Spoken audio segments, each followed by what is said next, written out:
Hello, and welcome to another episode. Today we will take a look at quotes and fees. And basically, this goes to the question, how much can or should you charge a client? This is particularly a tricky business. Wah, wah. Tricky question, and really tricky business to figure out when you are new to this. Particularly when now you're still a student or you just graduated and now you want to get busy. This episode here is also really focused a lot on students who would like to work as a freelance or contract designer, but pretty much the same also applies to those who are interested in starting your own studio. So, how much can I charge? Now, this question will come up when a client asks you, well, how much is this going to cost? Before we are going to continue to talk about that, I would like to go back to our best friend, time tracking. This really annoying task, but that's the reason why I put it in here. This task is going to be the backbone of your decision making. And again, Toggle is a fantastic tool to do that. The reason why I'm stressing this is if a client asks you how much something is going to cost, now you need to figure out how long are you actually going to work on this. And chances are very high as a student or just freshly graduated, no new designer on the market, you don't know that yet. So one tip, or basically two, is you can use time tracking as a student for school projects. Simply, this might already give you a good idea of how long something might take. Even for me, now I teach since 12 years, I still underestimate how long something might take. And quite often, this I also run over time because then I get sidetracked. I discover something. In my teaching, I do a lot of research and I experiment and I redo the work. And the same I also do in my commercial work, because very often I use my commercial work as a motivator to do more research to inform actually my teaching. But the other option is to maybe look into some free projects. They can really be small scale. They don't have to be really big, no? Nothing too significant. So they don't use up too much time. They are not really unfair,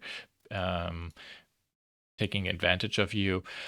But the really nice advantage of this type of small free project, for example, somebody who needs some type of work to be done, you could say, hey, please let me do this. Let me do this as a pro bono project. I mean, lawyers do this. So designers can do this to a certain degree too, is we get an understanding of, well, how much time did this take? Running through this whole process also gives you then a little bit of experience. And another hidden side benefit is reputation and trust. I, for example, get the majority of my work actually through word to mouth recommendation. I don't necessarily advertise my stuff or people find me on LinkedIn, but I actually noticed that the word to mouth recommendation is one of my strongest paths, and people who work with me know my skill set, they know my work ethic, they trust me too, and that's actually really really important. And again, this is something you can create when working on some free projects. Now you have a client who would like you to give them a quote about how much you would charge for something. There are two strategies.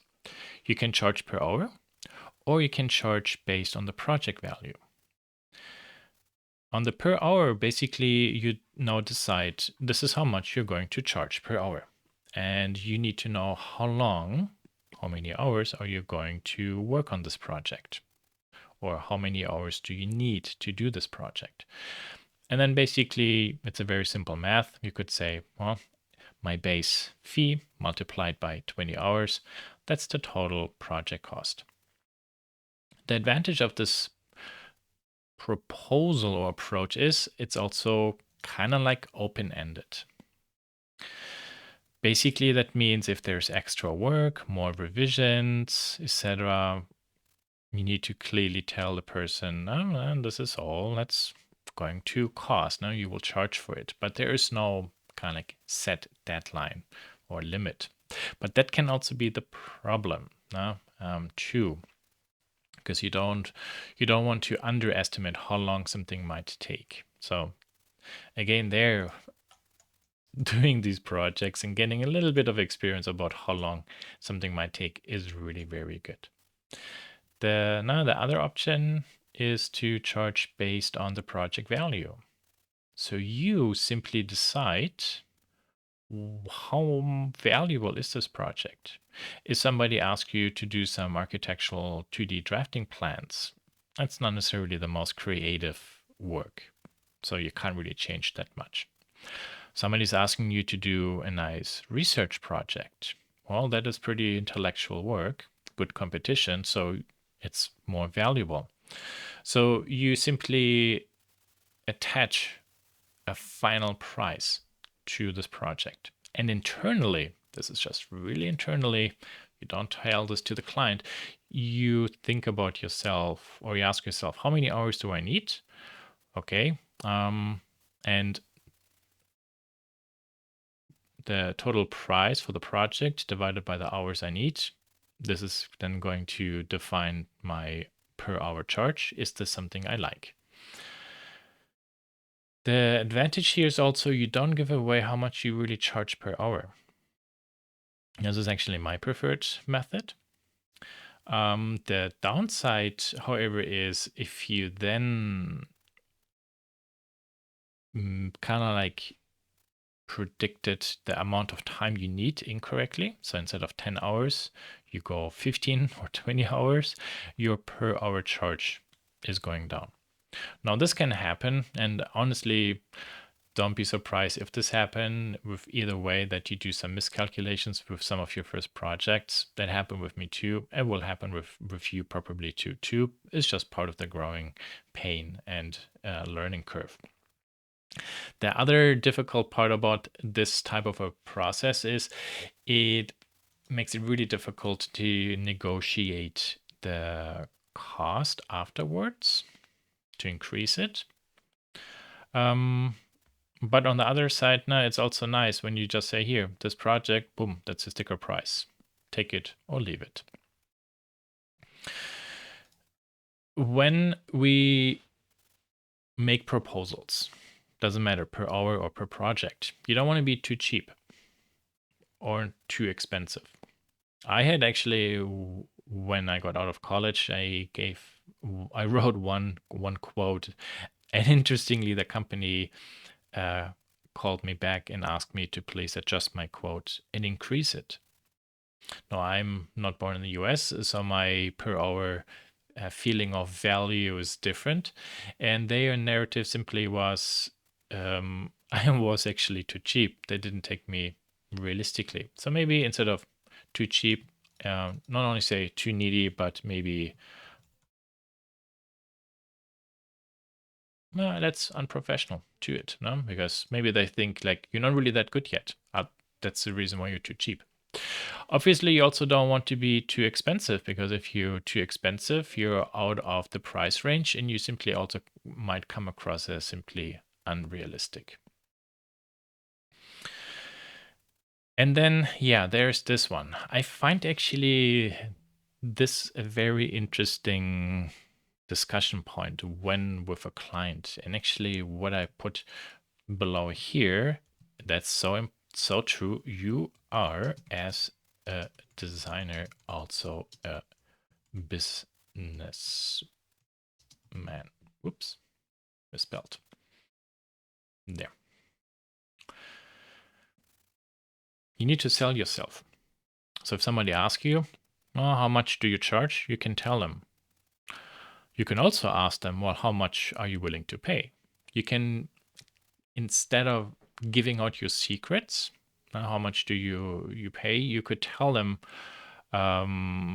more or you could give them the opportunity to make a proposal, which is kind of funny. If somebody asks you, well, how much do you charge? You say, well, how much are you how much are you willing to pay? And believe it or not, I actually had much more success with this approach in two ways. First, it actually gives people to them, it gives them ability to be make the first step. I had this happen that they proposed a price I actually would not have suggested, and their suggested price was above what I would have suggested. So obviously, I went with their proposal. Also, if they tell you a price and the price is just not really acceptable, you can then negotiate and say, oh, yeah, unfortunately, sorry, I can't do it for this price. No? So it can lead to some sort of a border situation. It's kind of funny I say border, but honestly, really, if you talk about your price, that really what it is. And this is actually then also another option here to think about. No matter which way you go, propose higher so you have room to go lower. Think about it this way. You make a proposal. $80 per hour. And then your client says, oh, I can't do this. What about $70? And then you say, oh, yeah, okay, $70. But secretly, you would have went maybe with $50 or so. You can give them the feeling that kind of like you were flexible, while maybe you got actually what you wanted or a little bit more above, no? If I'm really honest, I really hate this part of being a professional designer. I really I like going to the store. I see how much something is and I buy it or I don't. It's so easy. I really hate this negotiation of prices. I'm also, yeah, I really don't like it. And then we can also talk about the type of service. For example, two-dimensional CAD work, 3D rendering, creative concept development, or research. The reason why I break them out this way is you should ask yourself, what's the value of each? Do you think of 1 hour spent in AutoCAD drafting a floor plan is equals having spent 1 hour with clients and doing ethnographic research? Or is it the same spending 1 hour in 3D modeling and rendering? Because in my point of view, they are not. And I think that for basic two-dimensional CAD work, you can't charge, or you should not charge as much. I mean, you can try, and if somebody pays you for it, perfect. But probably they won't. But for creative concept and research, yeah, you can and you should charge more, because this is a service that is less easy to access. Because it also comes down to accessibility for a client. And then maybe let's bring this down to here. You also need to consider local and international competition. And with local, even inside one state and other states inside the United States. Because, for example, living costs in California are different than the living cost in Florida or in New York or in Michigan. So the fees can and do actually change. On the other side, no, something like this is pretty cheap. And that's a really good way also to start your work, your professional career, because you could actually seek work in this area. It's not too expensive. So it's also easy to find clients or actually make clients accept your proposal. And this way you can build up a little bit of your professional reputation and, yeah, well, you're kind of like your company or freelance designer resume. You also want to consider protecting yourself from any loss. For example, you start working and then you show the client the work, the client doesn't like it, and then you never see the client again, and you don't see at least the compensation for it. So when you write a quote or a work agreement, you want to have something there included, for example, like a 25 or 50% cost upfront, just to cover your initial stages. Or what you can do is, since I used the term stages, you basically do, have a fee per stage or module, however you want to break this down inside your project. That gives you simply the protection that shall the person maybe at one point not even really like your work, but you will be paid. No? So that's really important. It's very easy as a beginner to not do this because you don't want to be rude, but here, do it. It will make you look more professional, less needy, more professional. Trust me, this is really good to do. And to sweeten the deal to your client, you could just say, now if they're new here, you get the first project, I give you a total 25% off now as a goodwill. And then when you continued working with them or word to mouth, you're more advertised. And again, then your reputation and your trustworthiness is established, and this works out. I had this also happen, like 2 clients, they disappeared, but these were really tiny projects, and I only invested 2-3 hours in it. And in otherwise, like with a lot of the word of mouth advertisement I get, or clients, those who recommend them to me, they even check in with me. It's like, hey, how did this go? So even they have actually their own network. And I recommended one client to like one of my colleagues who runs a design studio. And then they called me and asked me, so how trustworthy are they? And I told them about what I think about them. So even people who recommend jobs or clients now, they also stay in dialogue again, which why it is so important to be professional and work on your reputation and trustworthiness. Now this leads us to the last question, and it's probably the only question everybody really is interested in. How much can you charge per hour? But again, this really breaks down to what type of work do you do and how good are you? Is this local or international? Now, keep in mind, two-dimensional work, which is easy, somebody international in a low income country can easily do. Research, which is maybe more local, it's harder to do, also more specialized. You can probably charge more. Is this a friend? Is this a client? Is this a company or a startup business? They all have different financial capabilities. So I find it very difficult to give you just simply one number. But think about it this way. Somebody working in the service industry, like a McDonald's or so, swiping a credit card, they can make $15 per hour today, 2022.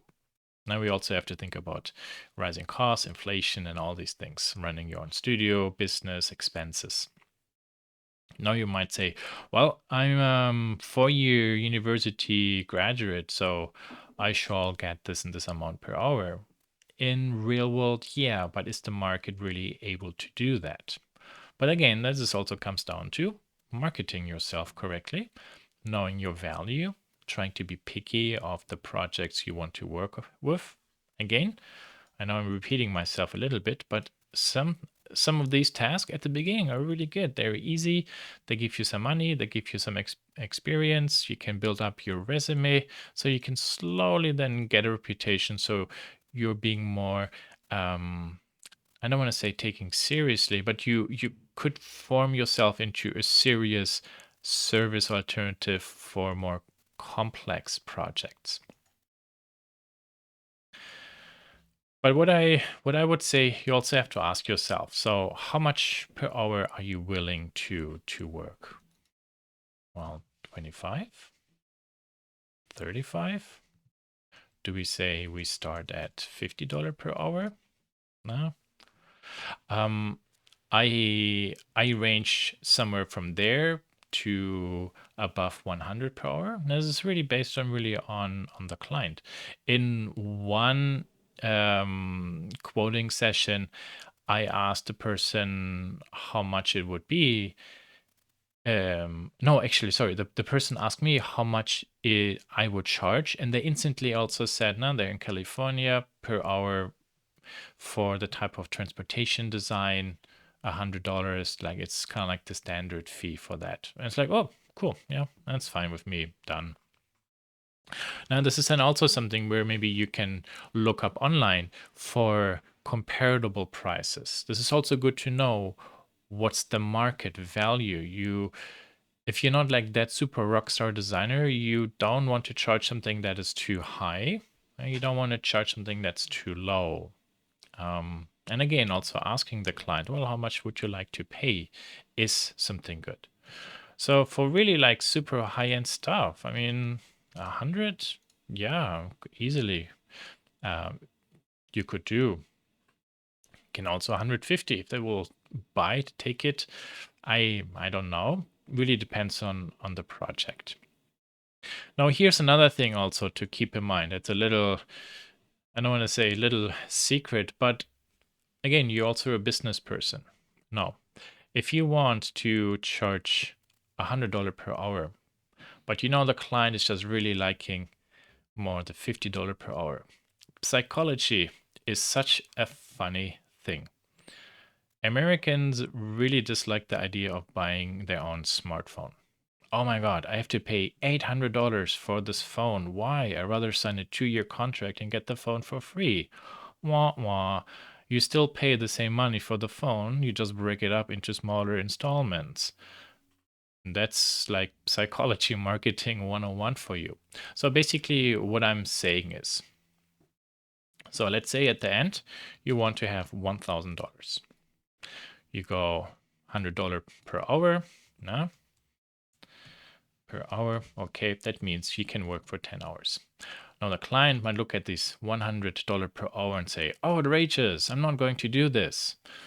Well, you could also say, look, $50 per hour and I might take 20 hours. They might say, oh, $50? Yeah, that's better. Even when, hilariously, each at the end has the same outcome.